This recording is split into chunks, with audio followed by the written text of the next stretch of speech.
Hello friends, good morning to everyone. Today we are learning about personal selling and salesmanship, and our question is sales management. તો આજે આપણે discuss કરવાનું છે about the sales management. Sales આપણા માઇન્ડની અંદર જ્યારે વર્ડ આવે છે, હવે એને પ્રોપરલી આપણે મેનેજ કઈ રીતે કરવાનું છે? યસ, મેનેજમેન્ટ વર્ડથી you are all aware with the word of management. Now the question is how to do the better sales management. cheapest way ની અંદર આપણે સેલ્સ ને ઇન્ક્રીઝ કરવાનું છે, એટલે કે પ્રોડક્શન કોસ્ટ આપણી નીચી કઈ રીતે આવે એ ખાસ આપણે કન્સિડર કરવાનું થાય. એક સાયન્ટિફિક મેનેજમેન્ટની ડેફિનેશન એકોર્ડિંગ બી આપણે એ વસ્તુ ખાસ કન્સિડર કરવાની છે કે ચીપેસ્ટ વે ની અંદર with the great efficiency how we can encourage the sales. એની માટે થઈને આપણી પાસે અમુક ઓબ્જેક્ટિવ્સ છે, આપણે ડિસ્કસ કરીએ તો મેઇન ઓબ્જેક્ટિવ્સ જે છે સેલ્સને ઇન્ક્રીઝ કરવા માટે થઈને, બરોબર છે, એમ્સ ઓફ મેનેજમેન્ટ, એનો મુખ્ય ધ્યેય, ઓબ્જેક્ટિવ્સ એટલે ધ્યેય, એનો મુખ્ય એમ શું છે? વેરી ફર્સ્ટ આપણે ડિસ્કસ કરીએ, the main objective of management is to increase the efficiency of business activity. Right?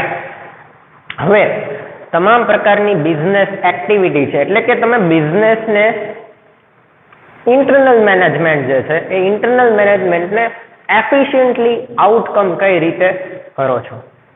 Okay, તો આપણે વેરી ફર્સ્ટ જે છે કયો પોઈન્ટ કન્સિડર કરવાનો થાય તો કે મેનેજમેન્ટને આપણે ઇન્ક્રીઝ કરવા માટે કયા સ્ટેપ ફોલો કરવા પડે છે? એફિશિયન્સી, ધેટ ઇઝ કાર્યદક્ષતા. તો એમ્પ્લોઈઝ પાસેથી આપણે બેટર વે ની અંદર કઈ રીતે કાર્ય લઈ શકીએ.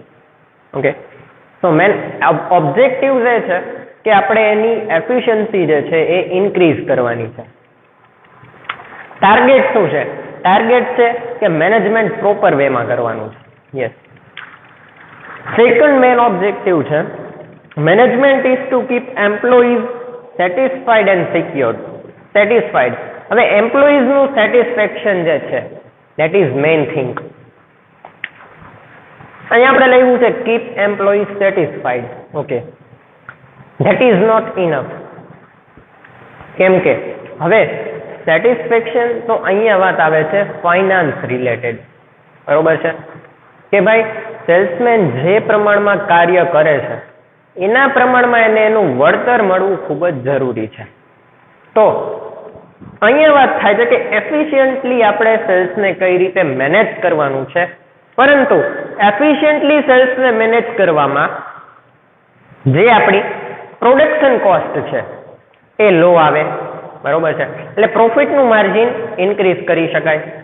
ઓકે, સો આ મેટરની અંદર આપણે એ નથી ભૂલી જવાનું કે જે કંપનીના એમ્પ્લોઈઝ છે એને પૂરેપૂરું સેટિસ્ફેક્શન મળવું જરૂરી છે, એટલે કે એકોર્ડિંગ ટુ ધેર વર્ક એમને રિવોર્ડ આપવો જરૂરી છે. ઓનલી રિવોર્ડથી શું એમ્પ્લોયી સેટિસ્ફેક્શન થઈ જશે? The question is only with the salary employees are satisfied? Definitely not. જો તમે કોઈ બી બિઝનેસ યુનિટની અંદર તમારું 100% વર્ક કરો છો, right, with the 100% dedication, and in reward you are only getting the salary, that is your return, but satisfaction ત્યારે મળે કે જ્યારે એને રિસ્પેક્ટ મળે છે. સેટિસ્ફેક્શન ક્યારે મળે? જ્યારે એના કામ બાબતે એને રિસ્પેક્ટ મળે, લોકો એના કામના વખાણ કરે. તો for the praise we do not work in the business. વખાણ મેળવવા માટે નહીં, પરંતુ એને જે સારું કાર્ય કરેલું છે એને આપણે પ્રમોટ કરીએ, જેનાથી બીજા લોકોને ઇન્સ્પિરેશન મળે. તો જ્યારે આ રીતે આપણે એને એન્ફોર્સ કરીએ છીએ ત્યારે એને પોતાના કામ માટે થઈને સેટિસ્ફેક્શન મળે છે. સો આપણે શું કરવાનું છે કે આપણે એ વસ્તુ પર ફોકસ કરવાનું છે કે we are not giving only the salary, we are giving a total satisfaction to that people. આપણે એને સેલેરીની સાથે સાથે સારા કામ માટે આપણે એને ઇન્સેન્ટિવ્સ પ્રોવાઈડ કરીએ, સારો પ્રોફિટ થાય તો બોનસ પ્રોવાઈડ કરીએ. Remuneration in well manner, that is the important topic for to keep employees satisfied. Next, the main objective of management is to protect the interest of workers. ભાઈ કામદારોનું કામ પ્રત્યે ધ્યાન properly રહે તેની માટે આપણે કયા કયા સ્ટેપ્સ ફોલો કરવા પડે છે. તો વાત આવે છે અહીંયા to protect the interest of the customer. હવે કસ્ટમરના માઇન્ડમાં જે કાંઈ પણ કામ થતું હોય એની અંદર જો આપણે સારા પ્રમાણમાં એનો ઇન્ટરેસ્ટ કામ માટે થઈને, એટલે કે કામ પ્રત્યેનો ઇન્ટરેસ્ટ પરમનન્ટ રહે તેની માટે આપણે શું શું કરીએ છીએ. તો આ કોના પર ડિપેન્ડ કરે છે? તો કે આ વસ્તુ ડિપેન્ડ કરે છે એમના બિહેવિયર ઉપર. યસ, કે ભાઈ ટોપ લેવલ ઓથોરિટી જે છે એ એમ્પ્લોઈઝ પાસેથી કામ લેવડાવવા માટે થઈને, નહીં કે એને ટોર્ચરિંગ કરીને એના ઉપર કોઈ બી પ્રેશર્સ આપીને એવી રીતે નહીં, પરંતુ એમને બી સેટિસ્ફેક્શન મળે તો એ પોતાનું 100% જે છે ફોલોઅપ એના ઉપર આપી શકે. તો આપણે કઈ મેટર કન્સિડર કરવાની છે કે એનું 100% ફોલોઅપ મળી રહે આપણને, એનું 100% ડેડિકેશન લેવલ મેન્ટેન થાય, એનો ઇન્ટરેસ્ટ આપણે પ્રોટેક્ટ કરી શકીએ. તે માટે થઈને આપણે એને કહી શકાય કે એન્કરેજ કરવાના છે. એને એન્કરેજ કરવાથી આપણે એની પાસેથી બેટર વેની અંદર આપણે વર્કઆઉટ લઈ શકીએ છીએ. ત્યારબાદ છે to develop social welfare through cooperation. તો આપણે સમાજની અંદર રહીએ છીએ તો આપણે સમાજ માટે સારું વિચારીએ તે ખૂબ જ જરૂરી છે. ઓકે, કઈ રીતે? તો કે અમુક ઇન્ડસ્ટ્રીઝ જે છે એ સોસાયટીના લોકો માટે હાર્મફુલ હોય છે. અમુક સોસાયટીમાં તમે જોશો કે કેમિકલ રિલેટેડ ઇન્ડસ્ટ્રીઝ છે, તેનો ધુમાડો જે છે શ્વાસ માટે નુકસાનકારક હોય, એના ખરાબ પાણી બરોબર છે નદીમાં મિક્સ થતા હોય, નો કચરો જ્યાં ત્યાં ઠલવી નાખે, આમાંથી જે પ્રદૂષણ ઉત્પન્ન થાય છે એ સરવાળે સમાજને નુકસાન કરે છે. તો તમારી ઇન્ડસ્ટ્રીઝ તમારા બિઝનેસને એન્વાયરમેન્ટલને શુદ્ધ રાખે એ પ્રમાણેના હોવા ખૂબ જ જરૂરી છે. સોસાયટીને હાર્મફુલ ન થાય એ પ્રકારની ટેકનિક્સ તમારે એડોપ્ટ કરવી જરૂરી છે.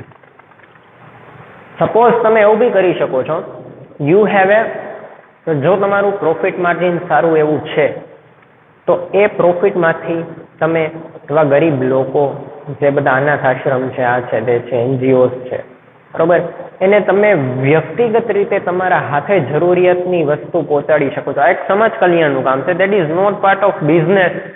પણ જો આપણે પ્રેક્ટિકાલિટીથી આપણે જો આપણું થિંકિંગ લેવલ મેન્ટેન કરીએ તો that is one kind of social welfare. એજ્યુકેશનને તમે પ્રમોટ કરો, વધુમાં વધુ લોકો એજ્યુકેટેડ થાય, એવી ફેસિલિટીઝ પ્રોવાઈડ કરો, તો એ ખૂબ જ ઇમ્પોર્ટન્ટ વસ્તુ છે. તો social welfare is a part of the business, should be, and according to me that is must be. આપણે એને ધ્યાનમાં રાખીને જે કાંઈ પણ પ્રોડક્શન આ તે બધી સિસ્ટમ છે એ ફોલો કરવી જરૂરી છે. ત્યારબાદ આપણે વાત કરીએ તો to provide stimulation to conduct scientific research and innovation. Okay, આપણે વર્ડ અહીંયા યુઝ કર્યો છે ઇનોવેશન. ઇનોવેશનને પ્રોપરલી આપણે કઈ રીતે ડિફાઇન કરીએ? તો એની માટે થઈને આપણી પાસે એક એક્ઝામ્પલ છે. સપોઝ કે બિઝનેસની અંદર જે કંઈ પણ ટ્રેડિશનલ મેથડ્સ હોય, હવે એ ટ્રેડિશનલ મેથડ્સ જે છે અમુક અંશે અત્યારે કહી શકાય કે એ ટેકનિક્સ છે એટલી હદે યુઝફુલ નથી બિઝનેસ લેવલે આપણે જોઈએ તો, બીકોઝ ઓફ કે એને ડેવલપ કરવા માટે જે મેન્ટેનન્સ એક્સપેન્સિસ થાય છે એ પ્રમાણમાં ખૂબ જ વધારે હોય છે. આ એનો એક ફર્સ્ટ પોઈન્ટ ઓફ વ્યૂ છે. હવે સેકન્ડ પોઈન્ટ ઓફ વ્યૂ કે જેને આપણે અત્યારની રિયલ લાઈફની પ્રેક્ટિકલિટી સાથે જો કમ્પેર કરીએ તો અત્યારે જરૂરિયાત છે મોડર્ન ટેકનિક્સ એડોપ્ટ કરવાની. બીકોઝ ઓફ વાય, જે ઇન્ડસ્ટ્રીઝ ટેકનિકલ ઓરિએન્ટેડ છે, જેની અંદર મોડર્ન ટેકનિક્સ એડોપ્ટ કરવામાં આવે છે, તો આ જે ટેકનિક્સ છે એ ખૂબ જ આની અંદર ઉપયોગી નીવડે છે. યસ, કે એવું નેસેસરી બી નથી, પણ આપણે જે ટ્રેડિશનલ થિંકિંગ લેવલ છે, so we should need think out of the box. Traditional techniques તો આપણે એડોપ્ટ કરીએ તો કોસ્ટ ઓફ પ્રોડક્શન જે છે એ આપણે ડિક્રીઝ કરી શકીએ છીએ, માર્જિન ઓફ પ્રોફિટ આપણે ઇન્ક્રીઝ કરી શકીએ છીએ. So that for that objective V should need to do sum innovations in the production system. તો આ રીતે આપણે અમુક ઓબ્જેક્ટિવ્સ ઉપર જો વર્ક કરીએ છીએ તો આપણી માટે વિચારવાના ઘણા બધા મુદ્દાઓ છે કે ભાઈ આપણે આ હેતુસર જો કામ કરીએ છીએ કે જેનાથી આપણું પણ ડેવલપમેન્ટ થાય છે, સાથે સાથે બિઝનેસને આપણે સારી રીતે ડેવલપ કરી શકીએ છીએ, આપણા થિંકિંગ લેવલને ડેવલપ કરી શકીએ છીએ, ત્યારબાદ આપણે સોસાયટીને ડેવલપ કરી શકીએ છીએ. ફર્સ્ટ જે છે પહેલું પ્રેફરન્સ આપણું હોવું જોઈએ, આપણી કોમ્પિટિશન આપણી સાથે છે. સો દેટ ફર્સ્ટ પ્રેફરન્સ આપણે પ્રાયોરિટી પોતાને આપવાની છે કે આપણું થિંકિંગ લેવલ જો દેટ ઇઝ ડિફરન્ટ, તો આપણે સોસાયટીને આપણે એક ડિફરન્ટ લેવલ પર પહોંચાડી શકીએ છીએ. તો ઓબ્જેક્ટ જે છે એ જે સેલ્સને આપણે મેનેજમેન્ટ કરવાનું છે મેઇન, પરંતુ આપણે આ વસ્તુ જે છે એમાં કન્સિડર કરવી જરૂરી છે. અત્યારે લોકો પોતાના અંગત સ્વાર્થ માટે થઈને ગમે ત્યાં ગમે એવી ઇન્ડસ્ટ્રીઝ એસ્ટાબ્લિશ કરે છે. આ તે જમીનનું નુકસાન, ખેતરની જમીનને આવી રીતે ઉપયોગમાં લઈને આમ તેમ બધી ઘણા બધા પ્રશ્નો જે છે એ બિઝનેસના રિલેટેડ છે, સેલ્સને ડિરેક્ટલી અફેક્ટ કરે છે, સોસાયટીને બી અફેક્ટ કરે છે. બટ આપણે કન્સિડર કરવાનું છે કે આપણે આ બધા ઓબ્જેક્ટ્સ જે છે એ ઓબ્જેક્ટ્સને ધ્યાનમાં લઈને અચીવમેન્ટ કરવાનું છે. So in this way that is objective. આગળ વાત કરીએ તો જે એનું ઇમ્પોર્ટન્સ છે, સેલ્સ મેનેજમેન્ટનું ઇમ્પોર્ટન્સ, તો વેરી ફર્સ્ટ છે પ્લાનિંગ. બરોબર છે, મહત્વ. પ્લાનિંગ પ્રોપર વેની અંદર કરવું જરૂરી છે. સેલ્સને ઇન્ક્રીઝ કરવા માટે આપણે કયા કયા સ્ટેપ્સ લઈ શકીએ છીએ? યસ, તો સેલ્સ જે છે એનું જે પ્રોડક્શન સિસ્ટમ છે એ પ્રોડક્શન કેટલા પ્રમાણમાં કરવું, કઈ પ્રકારની પ્રોડક્ટ જે છે આપણે માર્કેટની અંદર સેલિંગ માટે મૂકવી, કસ્ટમરનું આપણે પ્રેફરન્સ જાણવું જરૂરી છે કે કસ્ટમર કયા પ્રકારની પ્રોડક્ટ ડિમાન્ડ કરે છે.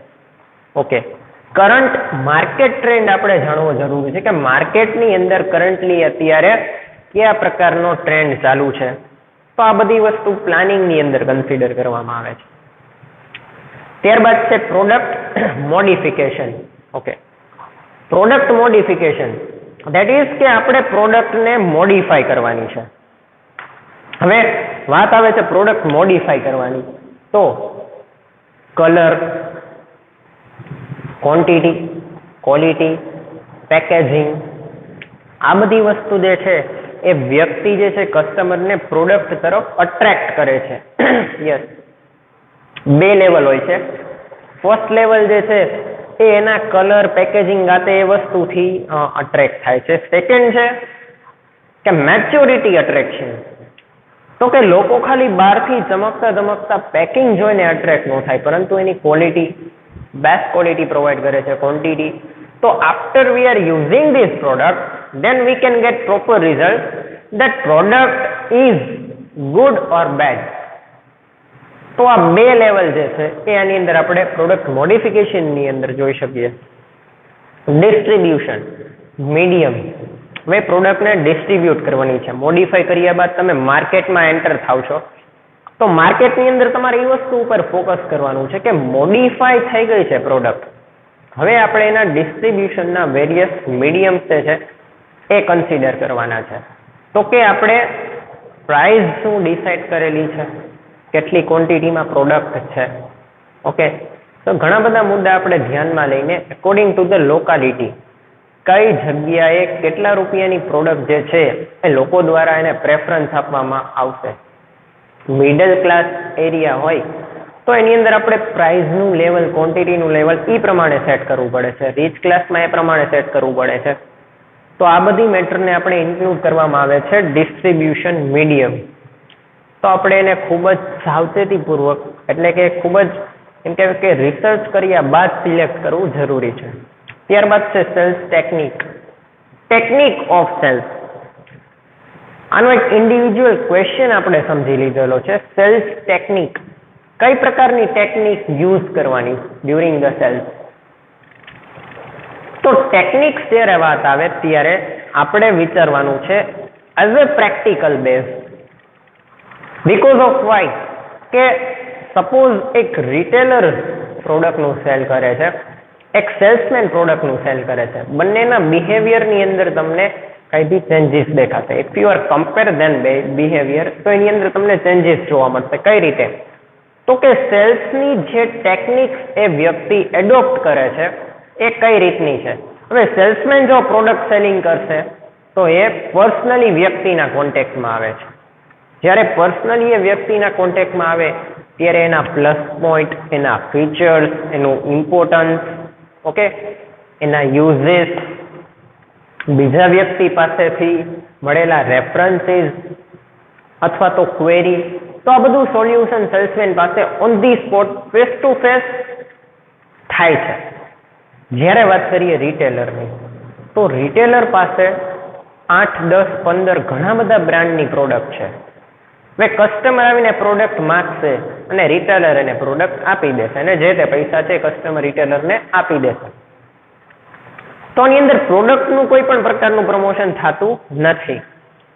સેલ્સમેન જે છે એ બધા પોઈન્ટ કન્સિડર કરીને સામેવાળા વ્યક્તિને સમજાવે છે. બીકોઝ એ કોઈ પણ ઇન્ડિવિજ્યુઅલ પ્રોડક્ટનું સેલિંગ કરે છે. જ્યારે કોઈ પણ પ્રોડક્ટ માટે ઇનિશિયલ માર્કેટિંગ હોય છે, એ ઇનિશિયલ માર્કેટિંગ જે છે એને પ્રમોટ કરે છે. પણ અહીંયા વાત થાય છે રિટેલ માર્કેટિંગની. તો એ 10-15 પ્રોડક્ટ જે છે સેલિંગ કરે છે, એનું સેલિંગ ઓલરેડી થાય છે અને કમિશન મળે છે, જે તે રેમ્યુનરેશન ડિસાઇડ કરેલું છે એ મળે છે. એટલા માટે થઈને એને એક સિંગલ પ્રોડક્ટની વેલ્યુ નથી હોતી. અધરવાઇઝ એ એટલો બધો ઇન્ટરેસ્ટેડ નથી હોતો. જે પ્રોડક્ટ કસ્ટમર માંગે છે ડાયરેક્ટ એને પ્રોવાઈડ કરે છે. તો ટેકનિક્સ આપણે એ રીતની એડોપ્ટ કરવી જરૂરી છે કે એ પ્રોડક્ટના થોડાક ફીચર સાથે બધું એક્સપ્લેન કરીને આપણે એને પ્રોડક્ટની અંદર ઇન્ટરેસ્ટ ક્રિએટ કરવો. નેક્સ્ટ છે ઓર્ગેનાઇઝેશન, વ્યવસ્થા તંત્ર. યસ, સેલ્સ મેનેજમેન્ટનો ઇમ્પોર્ટન્ટ પાર્ટ છે ઓર્ગેનાઇઝેશન, વ્યવસ્થા તંત્ર. બરોબર છે. પ્રોડક્શનથી માંડીને સેલિંગ સુધીના વચ્ચે જેટલા આપણે સ્ટેપ કવર કરવાના છે દેટ ઇઝ ઓર્ગેનાઇઝેશન, વ્યવસ્થા તંત્ર છે, આખું માળખું. રો મટીરિયલ આવે છે, મશીનમાં એન્ટર થાય છે, પ્રોડક્શન પ્રોસિજર થાય છે, ફિનિશ ગુડ્સ તૈયાર થાય છે, પેકિંગ થાય છે, ડિસ્પેચ સુધી પહોંચે છે, ટ્રાન્સપોર્ટેશનમાં જે તે મીડિયમમાં ડિસ્ટ્રીબ્યુટ થાય છે. તો આખી પ્રોસેસ જે છે એ કમ્પ્લીટ થાય છે ઓર્ગેનાઇઝેશન થ્રુ.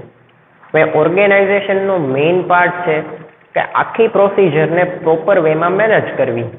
તો એ મેનેજ કરવાનું કામ જે છે એ છે ઓર્ગેનાઇઝેશન. ત્યારબાદ આપણી પાસે આવે છે સેલ્સ પોલિસી. હવે પોલિસી ડિસાઇડ કરવાની છે. Price policy, yes. તો ઘણાની અંદર પ્રી પ્લાન સેલ્સ પોલિસી હોય છે કે ભાઈ પ્રાઇઝિંગ, આ તે ક્વોન્ટિટી બધું, અને અમુકની અંદર સેલ્સ પોલિસી ડિસાઇડ કરવામાં આવે છે according to the locality of the peoples. પીપલ્સની લોકાલિટી એકોર્ડિંગ જે છે પોલિસી ડિસાઇડ કરવી જરૂરી છે. ત્યારબાદ આવે છે સેલ્સને પ્રમોટ કરવાનું છે, સેલ્સ પ્રમોશન. ઓકે, આપણી પાસે સેલ્સ પ્રમોટ કરવાના એક રીતે જોઈએ તો ઘણા બધા રસ્તાઓ છે, પરંતુ એની માટેના માધ્યમ, એડવર્ટાઇઝમેન્ટથી તમે સેલ્સને પ્રમોટ કરી શકો છો, ટેલિવિઝનના માધ્યમથી, બરોબર છે, સોશિયલ મીડિયાના માધ્યમથી તમે તમારા સેલ્સને પ્રમોટ કરી શકો છો. યસ, ઇન્ડિવિજ્યુઅલી તમે તમારા સેલ્સને પ્રમોટ કરી શકો છો. You have to provide free samples to the customers. Otherwise you have another option that is કે તમે તમારું જે સેલ્સ છે એને ઇન્ક્રીઝ કરવા માટે થઈને લોકો સુધી તમે પ્રોડક્ટની માહિતી પહોંચાડશો, બરોબર છે, ન્યૂઝપેપર છે, પેલું લિટરેચર્સ છે, બરોબર છે, પેમ્પલેટ છે, વિઝિટિંગ કાર્ડ છે. તો આ તમામ પ્રકારના માધ્યમથી લોકો સુધી આપણી પ્રોડક્ટની માહિતી પહોંચે છે ને આ રીતે આપણે સેલ્સને મોટા મોટા હોર્ડિંગ્સમાં એડવર્ટાઇઝમેન્ટથી પણ આપણે એને પ્રમોટ કરી શકીએ છીએ ઇન અ બેટર વે. તો આપણી પાસે that is very good option to promote the sales. Okay, next point આપણી પાસે છે after sales service. Very effective point because of why કે ભાઈ હવે આપણે આપણા સેલ્સ કમ્પ્લીટ થઈ જાય, પ્રોડક્શન સિસ્ટમ જે છે એ ત્યાં કમ્પ્લીટ થાય, ત્યારબાદ જે મટીરિયલ આપણે કસ્ટમરને પ્રોવાઈડ કરીએ તે કસ્ટમરને પ્રોવાઈડ કર્યા બાદ આપણી ડ્યુટી જે છે કમ્પ્લીટ નથી થઈ જતી. So what we have to do, we have to provide best sales service. If we talking about the good brand, સારી એવી બ્રાન્ડની પ્રોડક્ટ હશે તો એની વેલિડિટી જે છે એ વેલિડિટી સારા પ્રમાણમાં હશે. મીન્સ કે એની જે સ્ટ્રેન્થ છે પ્રોડક્ટ ચાલવાની, બરોબર છે, એ ખૂબ જ લોંગ ટાઈમ ડ્યુરેશન માટે હશે. તો જલ્દી દઈને એની અંદર કોઈ પણ પ્રકારનું મેન્ટેનન્સ ક્રિએટ થતું નથી. એટલા માટે થઈને આફ્ટર સેલ સર્વિસ જે છે એ જો તમે ફ્રીમાં પ્રોવાઈડ કરો that is very good for. Next છે market research. Yes, according to the time changes we need to adopt some modern techniques. Okay, આપણે ટ્રેડિશનલ ટેકનિક્સ જે ફોલો કરતા હોઈએ છીએ for the sales management. Yes, that is good but at some level it is also expensive. હવે જો એ expensive techniques આપણે follow કરવામાં મોડર્ન ટેકનિક્સને જો એડોપ્ટ ન કરીએ તો જે પ્રોડક્શન કોસ્ટ છે એ ખૂબ જ વધારે આવે છે, એટલે કે પ્રોફિટનું માર્જિન આપણને ઘટતું જોવા મળે છે. હવે આવી સિચ્યુએશન્સ ક્રિએટ થાય તેની માટે નવા માર્કેટ રિસર્ચ કરીને જે નવા રિસોર્સિસ આપણે ફાઇન્ડ આઉટ કરી એનો યુઝ કરવો જરૂરી છે. ત્યારબાદ છે storage. Okay, storage that means કે પ્રોડક્ટને આપણે સાચવી રાખવી અને એને વ્યક્તિ સુધી પ્રોપર વેની અંદર પહોંચાડવી, ધેટ ઇઝ સ્ટોરેજ.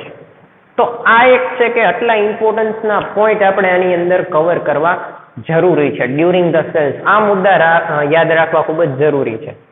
અને ઓબ્જેક્ટિવ્સ, તો objective society, business and our sales બધા આપણે ફેક્ટરને કન્સિડર કરીને આપણે એક ઓબ્જેક્ટિવ માઇન્ડમાં ક્રિએટ કરવો જરૂરી છે because of we wanted to reaches to our goal. So this is the very important factor while consider the sales management. Thank you.